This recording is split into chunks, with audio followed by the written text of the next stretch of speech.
Qu'est-ce qu'on peut retenir par rapport à la candidature de se présente d'abord? Oui, Benoît Sambou, mandataire de la coalition Benno Bokk Yakaar. Donc je suis en compagnie de mes deux confrères, donc le représentant du candidat, l'honorable député Abdoulaye Diagne, et notre informaticien Omar Abdoulaye Ba. Nous venons de procéder à la vérification donc, de nos parrainages auprès du Conseil constitutionnel. Et la première chose à retenir, c'est que le Conseil constitutionnel a validé le nombre de 120 candidatures, 120 parrains que nous avons déposés, puisque comme vous le savez, nous avons choisi le parrainage des élus, c'est-à-dire celui effectué par les maires et les présidents de conseil départemental. Donc c'est une première satisfaction dans le processus de validation de la candidature du Premier ministre Amadou Ba, qui doit nous mener vers l'élection de février 2024. Pourquoi ce choix concernant les parrainages citoyens? On avait entendu que vous avez collecté plus de 3 millions ou 5 millions de parrains. Alors nous avons travaillé sur tous les tableaux parce que d'abord nous partions du principe que le parrainage est un moment d'animation. C'est aussi un moment fort dans la vie d'un parti politique. Et nous avons travaillé sur les trois tableaux, le parrainage citoyen, le parrainage des élus et le parrainage des députés. Au moment du dépôt, nous avons fait le choix de déposer le parrainage des élus pour être sûr que nous validions notre dossier au premier coup. Parce que, comme vous le savez, il y a eu une pléthore de candidatures. Et face à la pléthore de candidatures, il est pratiquement impossible de ne pas avoir de doublons. Et nous ne voulions pas que dans ce dossier, qu'il y ait un seul doublon, parce que nous souhaitions avoir un dossier bien traité et qui nous mène vers l'élection dans de bonnes conditions pour une victoire de notre candidat. Également, le fichier électoral, ça pose problème. Certains mandataires dénoncent une injustice.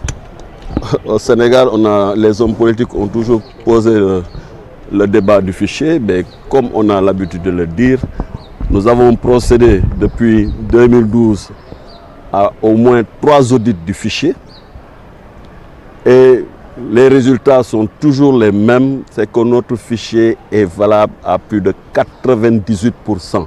C'est indéniable. Maintenant, dans le traitement des dossiers de parrainage, quand il y a des erreurs dans la transcription des noms ou des numéros, effectivement, le système rejette donc les parrainages. C'est à ce problème que beaucoup de candidats ont été confrontés parce que, encore une fois, avec la pléthore de candidatures, le risque était élevé d'avoir des doublons. Waaw ñu ngi doogay génn conseil constitutionnel man nag samay rakk yi ma bokkal liggéey bi muy honorable député Abdoulaye Diagne mi yor parrainage bi ak sunu informaticien mooy Omar Abdoulaye Ba.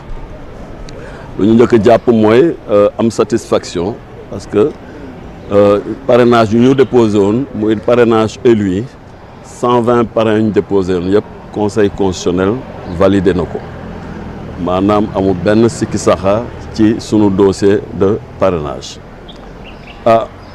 ñu mën cee jàngatee option bu ñu jël mooy option boo xam ne bu baax xam nga ba ñuy dem ci parrainage ñun dañ jàpp ni parrainage moment d'animation politique la donc bañ koy def tamit ñu jël ñetti option yëpp def parrainage citoyen def parrainage des élus mooy maanaam bu maire yi ak président conseil départemental ak parrainage des députés ba ñuy déposer nag ñu jël décision ak sunu candidat ñu déposer parrainage des élus ndaxte wóoroon nañu ni foofu du ñu ci am benn doublon et que dañu bëggoon valider du premier coup sunu ay parrainage parce que wax nañ ko li am ci candidat jéggi na dayoo ba nga xam ne forcément munoo fexe ba doo am candidat boo xam ne doo am ay doublon loolu nag moo dal candidature yu bëri parce que fichier bi unique la te ñëpp ci même personne yi la ñuy dem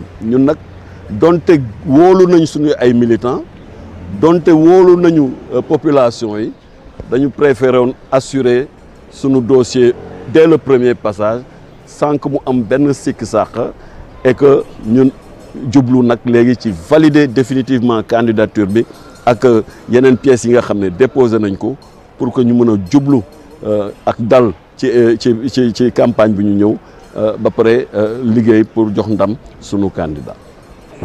par rapport ak fichier électoral bi ana yenn kàddu nga si wax ñii du baaraam tuuti fichier bi ni ko war a mise à jour de 2019 à 2024. waaw loolu xam nga homme politique yi moom foo leen fekk rek ñu ngi wax fichier mais depuis 2012 audité nañu fichier bi je crois ñetti yoon audit yi ñu def yëpp même résultat yi la ñu génne mooy sunu fichier il est valable il est fiable à plus de 98%. Donc problème bi du problème mu fichier mais système de contrôle bi am mooy boo juumee ci ay tur ci ni ngay bindee tur yi wala ni ngay jëlee chiffres yi ak wala ni ngay classer say parrain da koy rejeter bu boobaa ñoom ñu jàpp ni fichier bi la fekk ñoom ñoo juum ci liggéey bi nuñ koy defee parce que nag du liggéey bu yomb il faut nga am ñoo xam ne dañu xarañ ci liggéey bi du liggéey bu yomb moo tax ñu bëri nag tombé ci loolu et que surtout candidat yi ñu bëree effectivement il y avait beaucoup de risques pour que ay jumte am ci biir collecte bi ci ak ci contrôle bi. Merci beaucoup. Allez, bon courage et bonne continuation.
Sans